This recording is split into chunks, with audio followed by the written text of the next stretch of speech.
So we're spending time today with Willi Michalski, who's been a ceramic master for how many years? 40? 50? I would say 40 years. 40 years.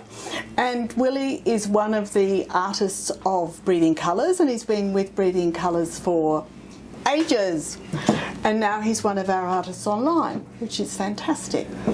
So Willi is giving us some time today. We're sitting in his studio in Church Point. I'm going to talk to him about, you know, life and the universe. Of course, yeah. Of course. I can tell big stories. Big stories. Yeah. You've been for 40 years a ceramic artist. What inspires you most about working with ceramics? What's the stuff I was inspired by a couple of potters down in Wollongong, Ivan and Patricia England. And I saw their work, and I loved them, so I bought their work and went to all the exhibitions. And so I finally went to their pottery classes and got the beginning of it. I did them as a hobby only, you know, just for myself. I started building my own wheel, and there was a group of people where we used to have in Wollongong, they were called signets, and the artists, we had a kiln there, we had a big pottery wheel from Bernard Leach. Then we were going and sitting there making pots. And I had a friend too, and he used to come in and saw my work and say, oh, okay, I'll make a bigger one. You know, so we had a bit of a competition already. Good. But then that was then just a hobby. Then I got married again, and to the wonderful Jen. Yes. So I started being more serious when we got married, and I bought the house. Once I moved to Church Point, I thought I'll do it full time. So I set everything up here in Church Point. My own kiln. I had a kiln further down the house before another house was built next to it. And unfortunately, when they built the house, I had to move the kiln up the hill, away from the people, and because it's a bit noisy. And so I decided to go up the hill and build the shed. And the shed, which is what we're sitting in now, Willi was just saying he built the shed out of all second-hand. Yes, it was really cheap, you know. I had to rebuild the kiln, but it was a very good learning experience building a kiln. I had to make sure I got coverage, so I built the coverage over the kiln first, and then I decided to build my own workshop. Here I had a friend, he was a builder, he gave me the basic instructions, but most material was second-hand. I got the roofing second-hand and the flooring second-hand, and so, and all the glasses, the windows, I had to get through second-hand, and so everything was very cheap. I was very proud of it. When I had to bring the kiln up here, I had to get a design. I had a kiln design, which was called a downdraft kiln. And the reason why I loved that kiln was the heat goes through it, up the hill, up there, and then through the pots right down to the bottom and out through the chimney. I got a chimney in the back, and then I got 4 burners, one on each side, gas burners, and I can control them, how much air comes in, how much oxygen comes in. And then I can see it when the flames come out of I have a door here, and I got a spy hole, and I can look through the spy hole, and when the flame comes out of the spy hole, that indicates how much reduction I do. Right. So that gives me a good sight. These bricks are specially insulating bricks. They're very light and very expensive. And the kiln is built with these bricks and then the house bricks on the outside. And the arch is the same, the arch are made with the same light white bricks, which are all very special. Yeah. They can take up to 1700 degrees without any problem. Plus I lined the kiln with some fiber blankets that they were actually created by the re-entry vehicles from the spacecraft. Ah. The spacecraft had the tiles of this. And when the door is closed, when these bricks are closed, the door with these bricks, and I got a spy hole and I can look in there.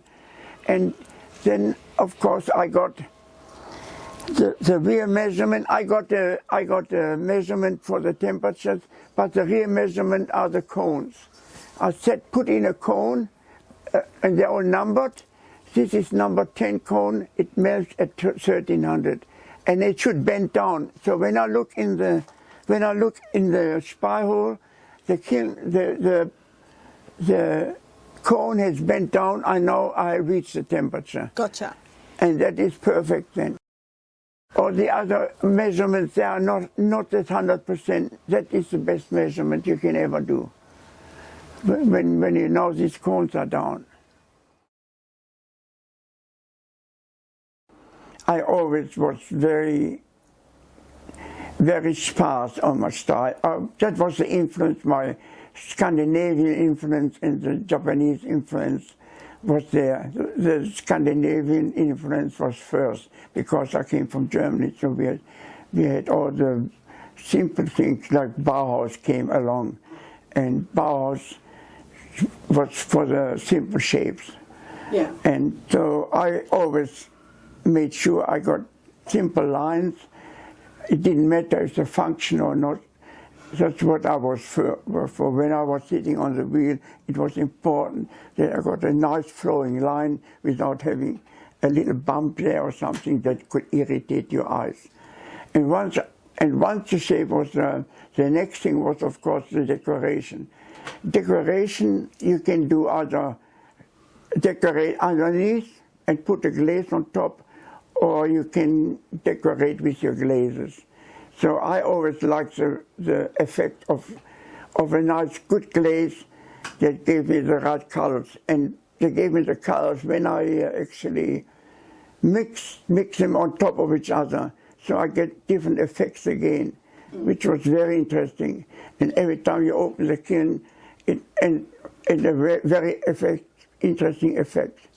And then again, of course, I was interested in the early Chinese glazes, and the reds and the greens. The Chinese used to get the celadon green, and then of course the copper reds. The red colors you could never get. The Europeans didn't have a clue, and the Chinese knew how to work it out. And they finally worked it out that you reduce the oxygen in the firing, and the flame is starving, so it affects the oxides in your glazes. So when I have a copper glaze gives a green color, but in my kiln, when I do reduction, that's what they call it. When you do reduction, then the green turns into a red. Oh. And that's a very lovely effect in every potter's dream. Get lovely reds and the lovely greens. And then there's the other one, the lovely one is the Shun dynasty. The Shun has a very, very light pale blue. Oh. And the pale blue is achieved by the glaze having fine bubbles, and when the light travels through, it breaks it into a blue color.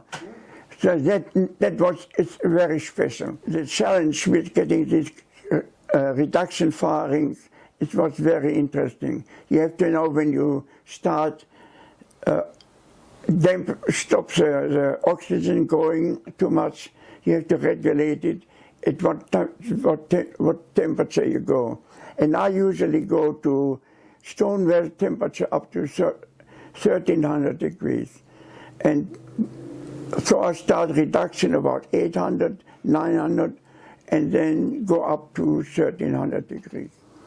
in the kiln, whatever happens in the kiln is very important to me. Formal decorations, only basic. You know, the kiln, the glazes have to give the colors what I want, and the decoration. So you get the, you know, I like the breakage and also I like drilling the pots, which gives me a relaxing, you know, time when I have to drill it. I have to be very careful so they don't go into each other and break. And actually, I was almost finished and the top would break. Oh. So you could put it in the bucket. But you did one of those by hand, didn't you? Yeah. You get all the big ones. I got the big ones and I got a little drill and then just go one after another. And you sit there, you know, listen to the music, and you just sort of almost fall asleep. But it's very lovely, you know, I really enjoyed it. Yeah. People think, oh, how can you do it? But I said, yeah, well, what people sit down and paint too, and do decoration, they spend much more time than I would do with this. So that is only a bit of a challenge. I like those little ones with some light in it too, you know.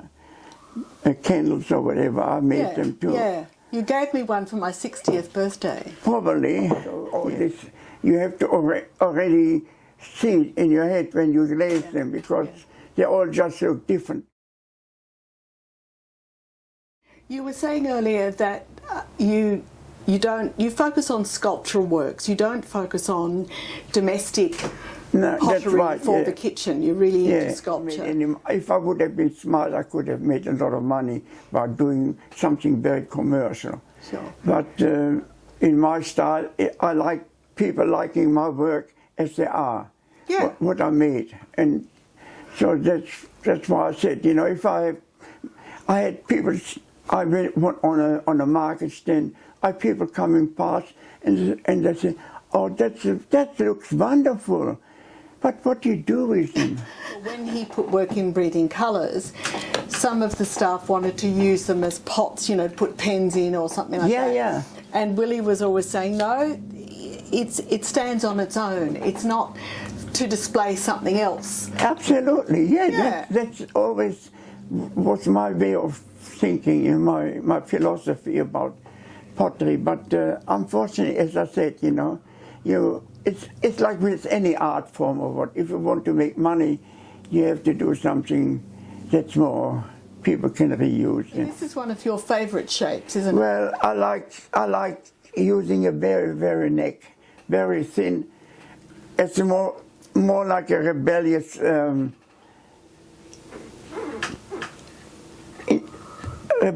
movement, so I try to make them as small as possible, so you know, nothing can go in there. Yes.